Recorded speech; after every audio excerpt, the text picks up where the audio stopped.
सभी को नमस्कार साथियों आज मैं क्लास 10 मैथ्स की एक क्लास लेके आ रहा हूँ जो कि राजस्थान माध्यमिक शिक्षा बोर्ड पर आधारित हैं।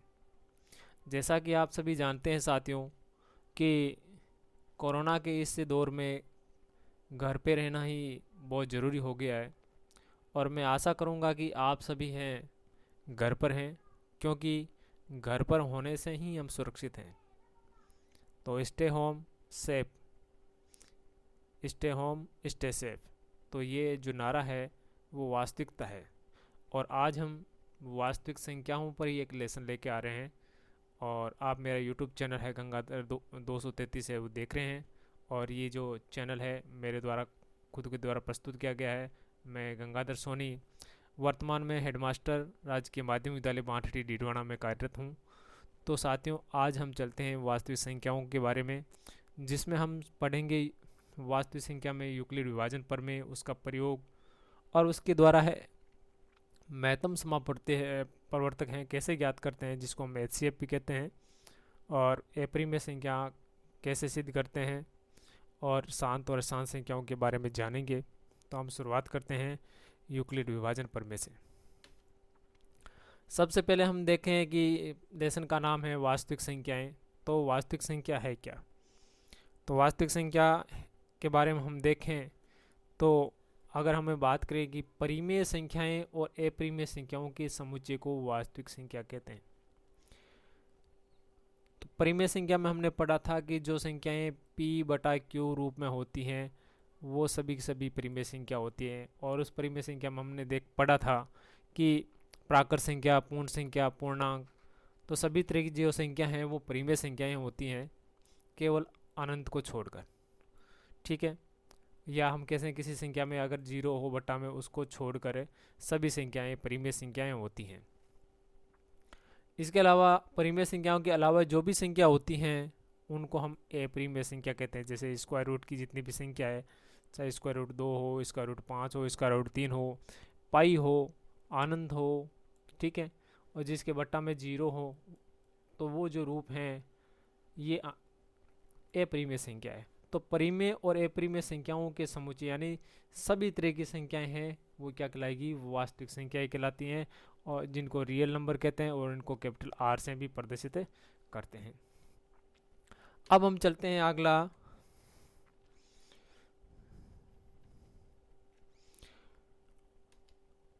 हमारा अगला जो है बिंदु है यूक्लिड विभाजन प्रमेय। यूक्लिड विभाजन प्रमेय क्या है? यदि a और b दो धनात्मक पूर्णांक हैं, क्या चीज? a और b कोई दो धनात्मक पूर्णांक हैं और q और r दो ऐसे अद्वितीय पूर्णांक है। याद रखिए यहाँ a है और b है, क्या होने चाहिए? पूर्णांक तो है, पूर्णांक में क्या होना चाहिए? धनात्मक पूर्णांक यानी प्लस की संख्याएं हैं। और q और r दो ऐसे अद्वितीय पूर्णांक है, और पूर्णांकों में q और r क्या है? पूर्णांक हैं, तो उसमें वो माइनस की भी हो सकते हैं, प्लस की भी हो सकते हैं। इस प्रकार विद्यमान होते हैं कि a बराबर b q plus r, a बराबर क्या है? B q plus r, comma ये जो r हैं वो 0 के बराबर और उससे बड़ा हो सकता है, परंतु हमेशा ये क्या होगा? b से छोटा होगा। जो ये r है वो क्या है? सेंसफल है, और सेंसफल है वो b यानी भाजक से हमेशा क्या होना चाहिए?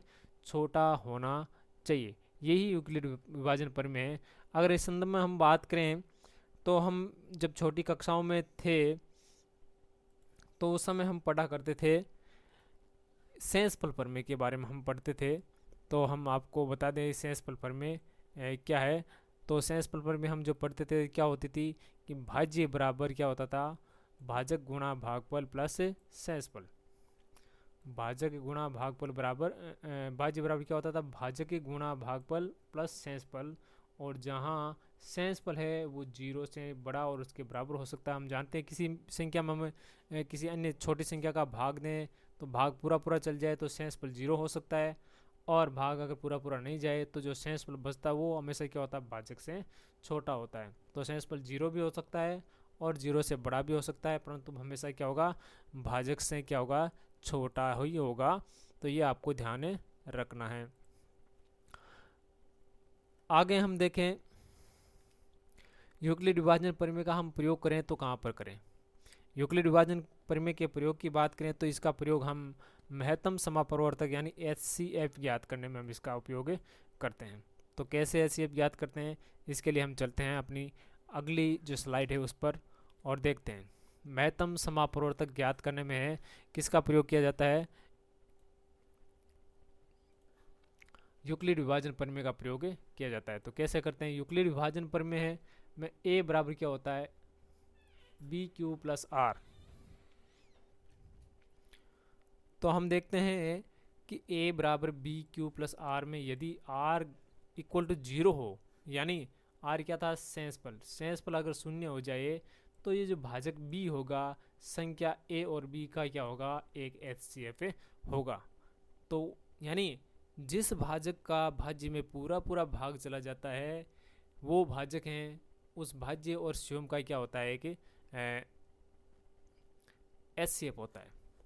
यदि R नॉट इक्वल टू 0 आए यानी सेंसपल 0 नहीं आए तो हमें अगले चरण में क्या करना पड़ेगा? उसी R को यानी उस R को क्या बनाएंगे? अब भाजक बना देंगे और जो पहले भाजक था यानी B था वो अब क्या बन जाएगा? भाज्य यानी A बन जाएगा। और ये प्रक्रिया तब तक चलाते हैं, आगे चलती रहती हैं जब तक कि सेंसपल शून्य न हो जाए। और जिस भाजक का भाग देने पर सेंसपल शून्य हो जाता है वही क्या होता है? HCF होगा। तो हम इसको एक उदाहरण से समझें तो ये बहुत अच्छी तरह से हमें समझ में आ जाएगा।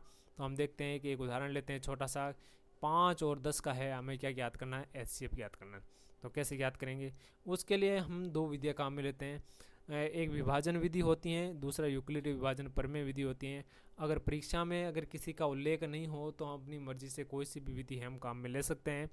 और परीक्षा में अगर यूक्लिड विभाजन विधि का ही अगर प्रयोग किया जाए तो हमें यूक्लिड विभाजन वाला ही करना है। तो हमें देखना है सबसे पहले हम विभाजन प्रक्रिया ही हम लेंगे। तो भाग विधि कह दें या विभाजन विधि कह दें तो वो क्या होगी? तो बड़ी संख्या में हम क्या करेंगे? छोटी संख्या का भाग देंगे। बड़ी संख्या है 10, बड़ी संख्या क्या है? 10। 10 में हम किसका भाग देंगे? 5 का। 10 का हम 5 का भाग दे रहे हैं, भाग गया 2 बार, पूरा पूरा चला गया, शेष क्या रहेगा? 0। यानी किसका भाग देने पर शेष 0 रहा? 5 का भाग देने पर शेष 0 रहा, इसलिए 5 क्या होगा? HCF होगा। तो हम इसको अगर हम यूक्लिड विभाजन प्रमेय के रूप में हम लिखें तो कैसे लिखें? तो हम इसको हम लिखेंगे 10 इक्वल टू 10 क्या है? भाज्य। जो बीचों बीच में लिखा गया है ये जो बीच में जो लिखा गया वो क्या है? भाज्य है। और भाजक है 5 और भागफल है 2 और प्लस क्या बच गया? शेष। शेष R है वो 0 बच गया। और जिस भाजक का भाग देने पर शेष 0 बच जाता है वही तो क्या होता है? वही तो HCF होता है। तो यहाँ HCF क्या होगा?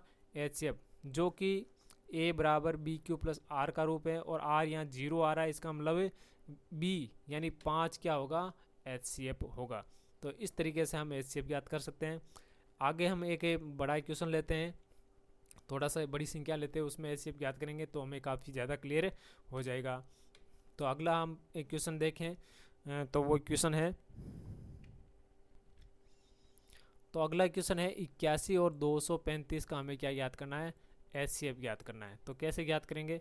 तो हम देखें 81 और 235 का HCF कैसे होगा।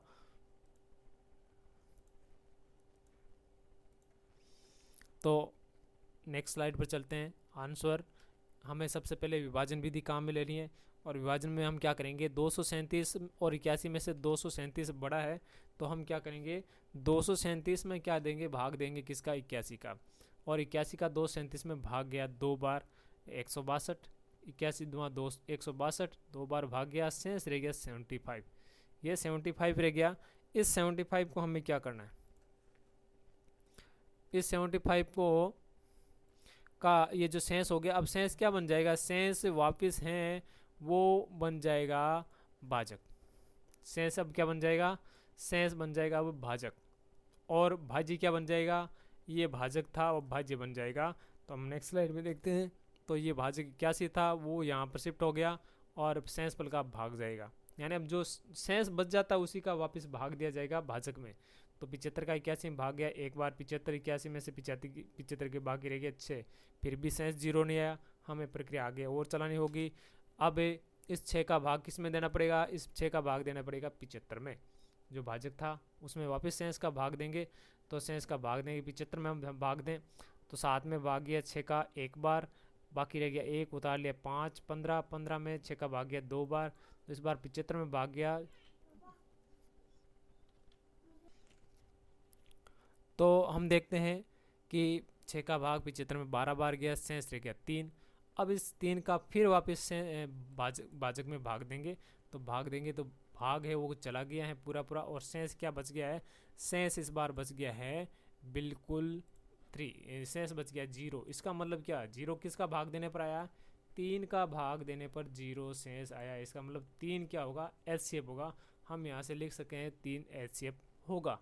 81 और 237 का एचसीएफ इक्वल टू 3 यहाँ से हम लिख सकते हैं। अगर प्रश्न में ये नहीं पूछा गया है कि यूक्लिड विभाजन प्रमेय से ही सिद्ध कीजिए, अगर यूक्लिड विभाजन प्रमेय से पूछा है तो हम क्या करेंगे, हम यूक्लिड विभाजन प्रमेय लिखेंगे, जैसा कि यहाँ लिखा गया है,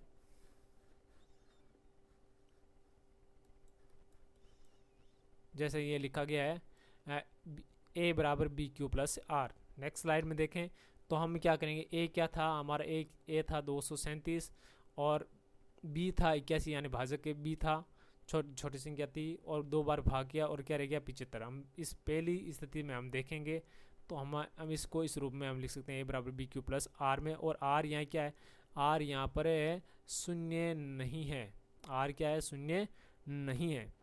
तो हम क्या करेंगे, अगली नेक्स्ट स्लाइड जो हमारी होगी ये जो स्लाइड होगी उसमें से हम इसको दोबारा हम देखें तो 81 इक्वल टू, ये जो 81 है वो 81 कहाँ चला गया, यहाँ चला गया, और ये 75 है भाजक के स्थान पर आ गया, और 75 का भाग है वो 81 में एक बार गया, और शेष क्या रहा 6। तो इस स्लाइड से हम यहाँ से बिल्कुल यहाँ से लिख सकते हैं।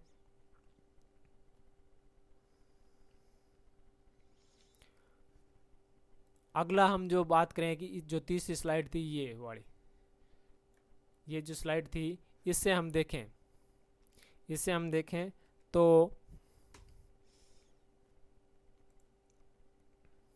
इससे हम देखें तो ये हमारे सामने ये चीज़ निकल के आ रही है, 75 इक्वल टू और 6 गुणा 12, 6 का भाग लगा है हमारे यहाँ पे और 12 बार भाग गया है और 3 शेष पर बचा है, यहाँ पर भी आ रहा है 0 नहीं आया है। अगले हम इस स्टेप लेकर चलें तो यहाँ 6 क्या हो जाएगा, भाजक हो जाएगा, 6 भाज्य हो जाएगा और उसमें भाग किसका जाएगा, जो शेष पर रहा 3 उसका भाग जाएगा, और 3 का भाग 6 में पूरा पूरा चल गया, शेष क्या आ गया 0। यहाँ आर क्या हो गया है, बिल्कुल 0 हो गया है आर, आर का मान इक्वल टू 0। तो इस स्थिति में जिसका भाग गया, किसका भाग गया है, 3 का भाग गया है, तो 3 क्या हो गया 81 और 237 का क्या हो गया HCF हो गया, महत्तम समप्रवर्तक हो गया। आपको यहाँ पर हम आगे लिखेंगे 81 और 237 का HCF इक्वल टू 3। तो ये इस तरह हम HCF ज्ञात कर सकते हैं। आपके लिए होमवर्क के रूप में हमें 2 क्वेश्चन लेके आए हैं, ये जो किताब से ही हैं, 210 और 55 का आप HCF ज्ञात कीजिए, और 420 और 130 का आप HCF ज्ञात कीजिए।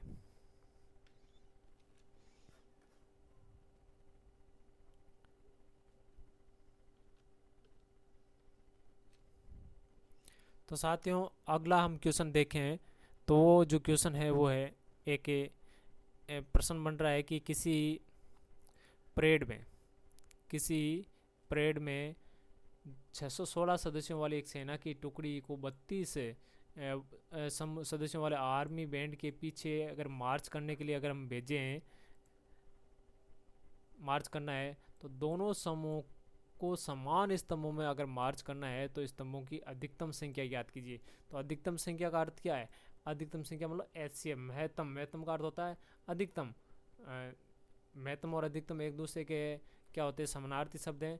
तो यहाँ अधिकतम संख्या ज्ञात करनी है, इसका मतलब क्या है कि वो बड़ी से बड़ी संख्या ज्ञात करनी है जो इन दोनों को हो एक समान स्तंभ में बांट सके।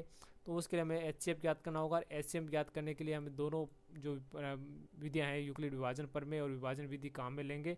तो हम देखते हैं इसका आंसर कैसे होगा।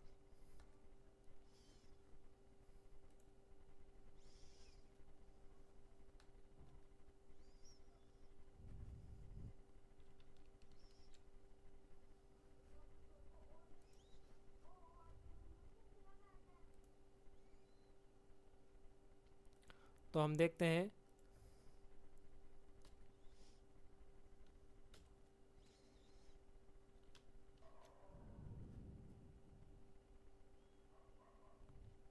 तो हम देख रहे हैं कि किसी पीरियड वाला हमारे सामने ये क्वेश्चन आ चुका है। तो अधिकतम संख्या यानी एचसीएफ हमें ज्ञात करना है।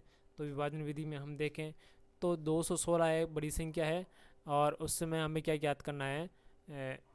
हम इसको हाइलाइटर पेन यहाँ से काम ले लेते हैं। हाँ, तो हमारे साथ में पास में दो संख्या, एक तो 616 और दूसरी 32। तो 32 का हमें 616 में भाग देना है। तो हम देखें 32 का 616 में भाग गया, 6 में जा नहीं रहा, इसलिए हम 61 में देंगे 32 का भाग। तो एक बार ही गया, शेष रह गया 29, उतारा 6, तो 296 हो गया। 296 में 32 का भाग 9 बार गया, शेष रह गया 8। तो यहाँ 8 शेष रह गया, यानी 8 जीरो नहीं हो रहा। तो अब हम क्या करेंगे, 8 का भाग देंगे किसमें, इस 32 में। 8 का भाग किसमें देंगे, 32 में। तो ये यहाँ पर हम वापस उतार लेते हैं। 8 का भाग गया 32 में कितनी बार, 4 बार, पूरा पूरा चल गया, शेष क्या आ गया, 0। तो हमारी विभाजन विधि है वो कंप्लीट होगी। एचसीएफ क्या हो गया, जिसका भाग देने पर 0 आया। किसका भाग देने पर, 8 का भाग देने पर 0 आया, इसलिए 8 क्या हो गया, एचसीएफ हो गया। इसको हम यूक्लिड विभाजन प्रमेय के रूप में लिखें तो हम लिखेंगे a बराबर बी क्यू प्लस आर, ए बराबर बी क्यू प्लस आर। और यहाँ देखें सबसे पहले इसे हम पहले वाली से इस स्लाइड से, या 32 का 616 में भाग गया, तो 616 भाज्य उसमें बराबर 32 यानी भाज्य की गुणा 19 बार भाग पल गया था और शेष रहा 8। यहाँ आर है, 0 नहीं है। उस स्थिति में हम अगली स्लाइड लेंगे। ये अगली स्लाइड थी हमारी ये, जिसमें भाज्य हो गया क्या था, 8। ये यहाँ से देखिए ये भाज्य यहाँ पर आ चुका है, ये भाज्य यहाँ पर आ चुका है, और ये जो शेष फल था वो क्या बन गया, अब भाजक बन चुका है। ये तिर से यहाँ पर आ जाते हैं। और 8 का भाग है 32 में 4 बार गया, शेष बच गया 0। यहाँ आर 0 हो गया। जब आर 0 हो गया तो इसका मतलब क्या, जो भाजक था वही क्या हो गया, एचसीएफ होगा। तो बी इक्वल टू 8 है और वो क्या होगा, एचसीएफ होगा। हम लिख सकते हैं कि 616 और 32 का एचसीएफ क्या होगा, 8 होगा। तो 616 सदस्य वाले सेना की टुकड़ी को अगर 32 सदस्य वाला आर्मी समूह के पीछे मार्च करना होगा तो दोनों को में जो स्तंभों की जो अधिकतम संख्या होगी वो कितनी होगी, 8 होगी। तो ये एचसीएफ से संबंधित क्वेश्चन था। आगे हम चलते हैं। एचसीएफ से संबंधित एक अन्य क्वेश्चन हम देखें कि वे सबसे बड़ी संख्या ज्ञात कीजिए। सबसे बड़ी संख्या ज्ञात कीजिए जो 245 और 2053 को इस प्रकार विभाजित करती हैं कि प्रत्येक स्थिति में 5 शेष रहे। यानी उस बड़ी से बड़ी संख्या क्या ज्ञात करना है, जिसका भाग किसमें देना है, 245 में और 2053 में। तो हम देखते हैं कि बड़ी से बड़ी संख्या यानी अधिकतम संख्या, महत्तम संख्या, तो वो क्या होगी, एचसीएफ ही होगी। तो हमें यहाँ भी एचसीएफ ही ज्ञात करना है। तो सबसे बड़ी संख्या यानी एचसीएफ हमें ज्ञात करना है। तो हम इसके लिए क्या करेंगे, हम देखें कि एचसीएफ को अगर हम क्या करेंगे, एचसीएफ को हमें क्या करना है कि इस एचसीएफ यानी जो भी संख्या होगी एचसीएफ होगी, बड़ी संख्या होगी, उसका अगर हम 245 में भाग दें और 2053 में भाग दें तो वो कह रहा है कि प्रत्येक स्थिति में क्या रहता है, 5 शेष फल रहता है। यानी 245 में भाग देने पर 5 शेष रहता है, 2053 में भाग देने पर 5 शेष रहता है। तो इसका मतलब क्या होगा, अगर 245 और 2053 में से हम 5 घटा लें तो उस एचसीएफ का उनमें पूरा पूरा भाग जाएगा। तो 245 में 5 घटाया बच गया 240, और 2053 में से हम 5 घटा लें तो क्या बच गया, 2048 बच गया। तो इन 2040 और 2048 में उस सबसे बड़ी संख्या का है पूरा पूरा भाग जाता है। तो यानी इन दोनों का हमें क्या याद करना है, एचसीएफ याद करना है। तो हम दोनों का एचसीएफ याद करें, वही दोनों हमें विधियाँ हैं लगानी है। पहली विभाजन विधि है, हम देखेंगे 240 का भाग देना है 2048 में, तो भाग गया है 8 बार और शेष क्या रह गया, 128 रह गए। अब इस 128 का भाग किसमें जाएगा, 240 में भाग जाएगा। तो 240 यहाँ भाज्य के रूप में आ गया, उसमें भी 128 का भाग एक बार गया, शेष रह गया 112। और 112 का अब भाग किसमें जाएगा, 112 का भाग जाएगा 128 में भाग जाएगा। तो शेष रह गया 16 और शेष 0 नहीं आया, तो इस 16 का भाग किसमें जाएगा, 212 में भाग जाएगा। तो 212 में 16 का भाग जाता है पूरा पूरा 7 बार, शेष क्या आ गया, जीरो। तो अब इसको यूक्लिड प्रमेय के रूप में हम दिखाएं तो एच सी एफ हमारा यहाँ से क्या आ गया, किसका भाग देने पर जीरो आया, 16 का। तो 16 एच सी एफ हो गया। अगर इसको यूक्लिड विभाजन प्रमेय के रूप में हमें दिखाना हो तो कैसे दिखाएंगे, यूक्लिड विभाजन प्रमेय से ए बराबर बी क्यू प्लस आर। तो ए क्या था, ए हमारे स्टार्टिंग में था 2048, बी था हमारा 240। और इसमें स्लाइड से हम देखें यहाँ से इस स्लाइड में तो 240 का 248 में भाग 8 बार गया, शेष क्या रह गया 128। अगली स्लाइड जो हमारी ये थी, इसमें से हम देखें 128 का भाग जा रहा है, 240 में किसका भाग जा रहा है 128 का, और भाग कितनी बार गया था, एक बार गया था। और शेष क्या रहा 112 रहा। यहाँ पर भी r not equal to zero. फिर इसको अगली स्लाइड में हम देखेंगे कि 128 में भाग किसका गया वापस से, इस स्लाइड से हम देखेंगे, ये जो स्लाइड है इस स्लाइड से हम देखें तो 112 का भाग 128 में गया एक बार और शेष रहा 16। तो ये यहाँ पर आ गया, यहाँ पर भी आर जीरो नहीं है। अगली स्लाइड हम लेंगे 112 में है, अब किसका भाग जाएगा, लास्ट वाली स्लाइड हम देखें तो 112 में 16 का भाग जा रहा है कितनी बार, 7 बार। 112 में 16 का भाग दिया 7 बार तो शेष रह गया जीरो, यानी आर क्या आ गया, जीरो आ गया। तो किसका भाग देने पर आर जीरो आया, 16 का। तो ये बी क्या था 16, अतः एच सी एफ क्या हो गया 16।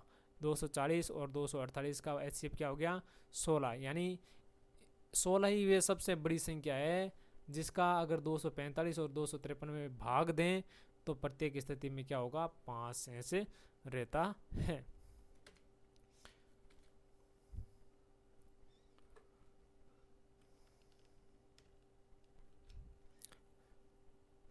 अगला जो हमारा जो बिंदु है वो है अंक गणित की मूलभूत प्रमेय। तो अंक गणित की मूलभूत प्रमेय क्या है, तो हम देखें तो अंक गणित की जो मूलभूत प्रमेय है वो है कि प्रत्येक भाज्य संख्या को, कौन सी संख्या को, प्रत्येक भाज्य संख्या को किसके रूप में लिखा जा सकता है, प्रत्येक भाज्य संख्या है उसको अभाज्य संख्याओं के गुणनफल के रूप में व्यक्त किया जा सकता है। प्रत्येक भाज्य संख्या को क्या किया जा सकता है, अभाज्य संख्याओं के एक गुणनफल के रूप में व्यक्त किया जा सकता है। तो ये अंकगणित की मूलभूत प्रमेय है। इसके आगे आप ये भी लिख सकते हो कि और वो जो अभाज्य संख्याओं का जो गुणन का जो क्रम है वो गुणन क्रम के बिना भी क्या होगा, अद्वितीय होगा। यानी कौन सी अभाज्य संख्या पहले आ रही है या कौन सी बाद में आ रही है उससे कोई फर्क नहीं पड़ने वाला, परंतु वो अभाज्य संख्याओं का गुणनफल होता है।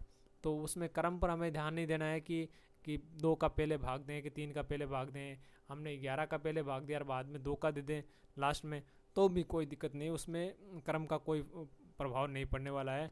हमें तो केवल ये ध्यान रखना है कि प्रत्येक अभाज्य संख्या का, प्रत्येक जो भाज्य संख्या है उसको अभाज्य संख्याओं के गुणनफल के रूप में व्यक्त किया जा सकता है। तो एक आंसर देखें तो इसका जो है हम बात करें कि उपयोग कहाँ किया जाता है, तो उपयोग तो पहला उपयोग तो इसका कि अभाज्य गुणनखंड ज्ञात करने में, दूसरा है इसका जो उपयोग है वो गुणनखंड को अभाज्य गुणनखंडों के माध्यम से हम एचसीएफ एलसीएम ज्ञात करने में भी कर सकते हैं। तो हम एक उदाहरण देखें, ये क्वेश्चन नंबर 1 है जिसमें लिखा गया है निम्नलिखित संख्याओं को अभाज्य गुणनखंडों के गुणनफल के रूप में व्यक्त कीजिए। तो हम देखते हैं कि हमारे पास में दो अभाज्य संख्या एक 468 है और दूसरे 945, उनको हम अभाज्य गुणनफल के रूप में लिखें तो कैसे लिखें, तो सबसे पहले देखें 468।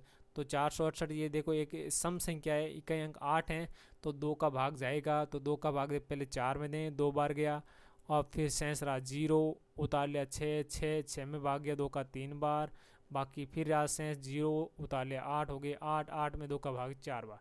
फिर यहाँ देखो इकाई अंक 4 हैं, 2 का भाग जाएगा, 2 का देखो 2 में भाग जा रहा है 1 बार, शेष 0, उतार लिया 3 यानी 3 में फिर 2 का भाग गया 1 बार, शेष रह गया 1, उतार लिया 4, 14 में 2 का भाग 7 बार हो गया।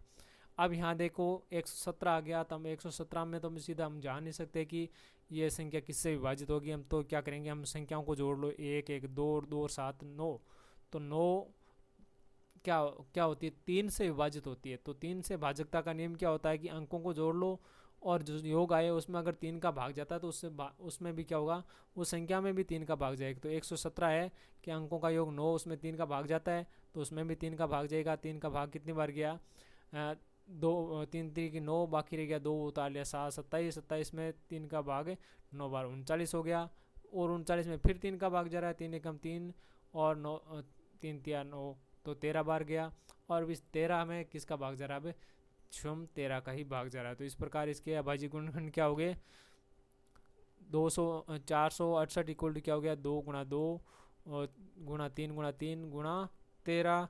इसको हम घातीय पदों के रूप में भी हम लिख सकते हैं, 2 की घात 2 गुणा 3 की घात 2 और गुणा में 13 की घात 1।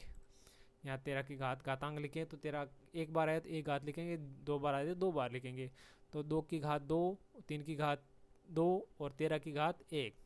तो इसके अभाज्य गुणनखंड हो गए। तो यही अंकगणित की मूलभूत प्रमेय है कि भाज्य संख्या को है अभाज्य संख्याओं के गुणनफल के रूप में व्यक्त किया जा सकता है। अगला हम देखें 945 है, तो 945 का इकाई अंक हम देखें क्या है, इकाई अंक आ रहा है 5। तो जाहिर सी बात है 5 का भाग तो जाता ही है, परंतु हम अंकों को जोड़ें, देखो 9 और 9 18 हो गए, यानी 3 का भाग जा रहा है, तो 3 का भाग दें पहले, तो 3 का भाग गया 9 में 3 बार, बाकी शेष 0 उतार लिया 4, 4 में 1 का 1 बार, शेष रह 1 उतार लिया 5, 15 में 3 का 5 बार, 315। फिर ये देखो इनका योग 6 हो रहा है, 3 से विभाजित है, तो वापिस इसका भाग गया 105, यानी 105 बार। ये भी फिर देखो इनका योग 6 हो रहा है, तो उसमें भी फिर 3 का भाग जा रहा है 35 बार। अब देखो योग है 8 है, इसलिए भाग जाएगा नहीं 3 का, तो हम क्या करें, इकाई अंक 5 है, तो इसका मतलब 5 का भाग जाता है, 5 का भाग गया 7 बार, और 7 का 7 में भाग गया 1 बार। तो ये आ गया। अब इसको हम गुणनखंड, ये जो है अभाज्य गुणनखंड है, इनको हमें गुणा के रूप में लिखना है। तो 945 इक्वल टू क्या हो जाएगा, 3 × 3 × 3, यानी 3 3 बार है, यानी 3 की घात 3 हो जाएगी, 5 भी 1 बार है, 7 भी 1 बार। तो इसको हम घातीय रूप में हम लिखे 3 की घात 3, 5 की घात 1 और 7 की घात 1, इस रूप में हमें इसको लिखना। ये अभाज्य गुणनखंड के रूप में है। घात 1 हमें दर्शाना भी है, उसको भूलना नहीं है, यहाँ पर मैं थोड़ा भूल गया हूँ। अब हम देखें कि अंकगणित की जो मूलभूत प्रमेय है इसके अनुप्रयोग क्या है। हमने तो अभाज्य गुणनखंड के रूप ज्ञात करने में भी इसका उपयोग कर लिया है। तो पहला तो जो इसका उपयोग है वो है कि किसी संख्या के अभाज्य गुणनखंड ज्ञात करने में, तो किसी संख्या मतलब भाज्य संख्या के अभाज्य गुणनखंड ज्ञात करने में इसका प्रयोग किया जाता है। दूसरा कि 2 या अधिक संख्या हैं उनका एचसीएफ ज्ञात करने में भी इसे अंकगणित की मूलभूत प्रमेय का प्रयोग किया जाता है कि हम क्या करेंगे, अभाज्य गुणनखंड निकालेंगे, फिर उनसे एचसीएफ निकालेंगे। और इसी प्रकार है 2 या अधिक संख्याओं का एलसीएम ज्ञात करने में भी इसका है उपयोग किया जाता है। तो हम एचसीएफ और एलसीएम कैसे ज्ञात करते हैं अगली स्लाइड में हम देखते हैं। तो देखिए प्रश्न बन रहा है निम्नलिखित के एचसीएफ और एलसीएम ज्ञात कीजिए। तो पहला प्रश्न बन रहा है 12, 15 और 21 का हम देखें। तो सबसे पहले हम देखते हैं 12 का। तो 12 का अगर हम बात करें, इसके अंक निकाले हैं अभाज्य गुणनखंड, तो हम जानते हैं अभाज्य गुणनखंड ऐसे निकालते हैं। 12 में किसका भाग जा रहा है, 2 का भाग जा रहा है, 2 का भाग गया 6 बार, 6 में फिर 2 का भाग जा रहा है 3 बार, और 3 में किसका भाग जा रहा है 1 बार, 1 का। तो ये हो गया। तो इसके क्या हो गए गुणनखंड हो गए 2 × 2 × 3, यानी 2 की घात 2 और 3 की घात 1। अगला स्टेप देखें 15। तो 15 में हम देखें गुणनखंड अब निकालें, तो 15 है, तो 15 में किसका भाग जा रहा है, 2 का जा नहीं रहा, 3 का हम देखेंगे। तो 3 का भाग गया 5 बार, फिर 5 में 5 का भाग चला जाएगा 1 बार। तो इस प्रकार ये 5 × 3, 3 × 5 हो गया, यानी 3 की घात 1, 5 की घात 1। अगली जो संख्या है वो है 21, 21 है, उसमें हम देखें तो 21 में किसका भाग जा रहा है, एक विषम संख्या है, दोनों अंकों का योग 3 है, तो 3 का भाग जा रहा है, तो 7 बार गया 3 का भाग, और 7 का 7 में 1 बार भाग गया। तो इस प्रकार हम देखें 21 को हम इस रूप में लिख सकते हैं 3 × 7, यानी 3 की घात 1 और 7 की घात 1। तो अब एचसीएफ कैसे ज्ञात करें, तो एचसीएफ क्या होगा, एचसीएफ हो गया कि उभयनिष्ठ गुणनखंडों की न्यूनतम घातीय पदों का गुणा, कि इन जो है ये जो आए हैं घातीय पद उनमें उभयनिष्ठ कौन है, यानी जो सभी में आ रहा है। तो सबसे पहले हम देखें उभयनिष्ठ 2 इसमें आया है परंतु इन दोनों में नहीं है, 3 इसमें आया है और इस सभी में 3 है, 5 इसमें केवल 1 में, 7 इसमें केवल 1 में। तो उभयनिष्ठ कौन है, उभयनिष्ठ केवल है 3। तो उस उभयनिष्ठ जो गुणनखंड है उसकी न्यूनतम घात देखेंगे। तो न्यूनतम घात हम देखें तो सभी में घात क्या है, 1 1 1 है, तो 3 की घात 1 क्या होगा, HCF होगा 3 की घात 1 यानी 3, वो क्या हो गया 12, 15 और 21 का क्या होगा HCF हो गया। उसी प्रकार अगर हमें LCM ज्ञात करना है तो हम क्या करेंगे, प्रत्येक अभाज्य गुणनखंड की कि जितने भी जो अभाज्य गुणनखंड है वो तो लिखने हैं और उनकी क्या लिखनी है, अधिकतम घातीय पदों का गुणा करना है। तो हम देखें, दो दो आया, 3 आया, 5 आया, 7 आया, ये तो आया। अब 2 की अधिकतम घात क्या है, 2 की अधिकतम घात 2 है, 3 की अधिकतम घात भी 1 है और 5 की अधिकतम घात भी क्या है 1 है, 7 की अधिकतम घात भी 1 है। तो ये इनको हमने क्या किया, गुणा कर लिया। सरल करें, 2 की घात 2 यानी 4, 4 गुणा 3 गुणा 5 गुणा 7, हम दो को गुणा कर लें, 4 3 12 और 12 को 7 पंजा 35, यहाँ सॉरी 35 हैं। तो 35 को अगर हमें 12 से गुणा करें तो कितना होगा, 12 5 की 60 का 0 हासिल की 6 और 12 2 24 12 36, 36 और 6 कितने हो गए 42। तो 420 इसका आंसर होगा।